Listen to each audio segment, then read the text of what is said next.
एक दिन एक छोटा लड़का जिसका नाम अली था, एक हरियाली से भरी हुई वादी में खेल रहा था। खेलते खेलते उसे जमीन में धंसा हुआ एक पुराना खजाने का संदूक नजर आया। लड़के की आंखों में हैरत थी। वो झुककर संदूक के करीब आया और एहतियात से उसका ढक्कन खोलने लगा। जब लड़के ने संदूक का ज़ंग आलूद ढक्कन उठाया तो इसमें से एक सुनहरी रोशनी निकली और चारों तरफ फैल गई। लड़का हैरत और तजस्सुस से भर गया और उसकी आंखों में हैरत की चमक थी।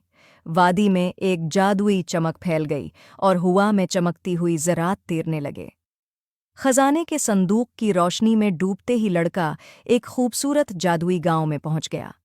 इस गांव में रंग बरंगे घर थे और गलियों में हर तरफ खुशबू फैली हुई थी। लड़के की आंखों में हैरानी और मसरत की झलक थी।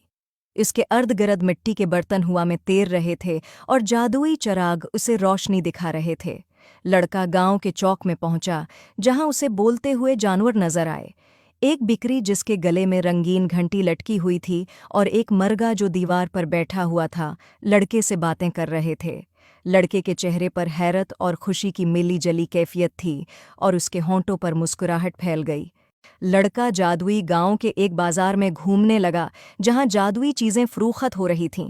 फल चमक रहे थे, कपड़े हवा में तैर रहे थे और खिलौने बातें कर रहे थे। लड़के ने एक जादुई फल उठाया और मुस्कुराते हुए उसे देखा। बाजार रंगों और खुशियों से भरपूर था। गांव के दरमियान में एक अक्लमंद दरख्त था जिसकी सुनहरी पत्तियां थीं। लड़का दरख्त के सामने खड़ा था और दरख्त उसे बहादुरी और नरमी का कीमती सबक सिखा रहा था। लड़के के चेहरे पर गौर व फिक्र की झलक थी। वो दरख्त की बातें गौर से सुन रहा था और गांव का माहौल पुरस्कून और खामोश था। आखिरकार लड़का वापस इसी वादी में पहुंच गया जहां वो खेल रहा था। खजाने का संदूक अभी भी चमक रहा था। लड़के के चेहरे पर इत्मीनान और सुकून था, क्योंकि उसने जो सबक सीखा था वो इसकी जिंदगी का हिस्सा बन चुका था। वो आहिस्ता से संदूक बंद करता है और उफ़क़ की तरफ देखकर मुस्कुराता है। अब वो नए अज़्म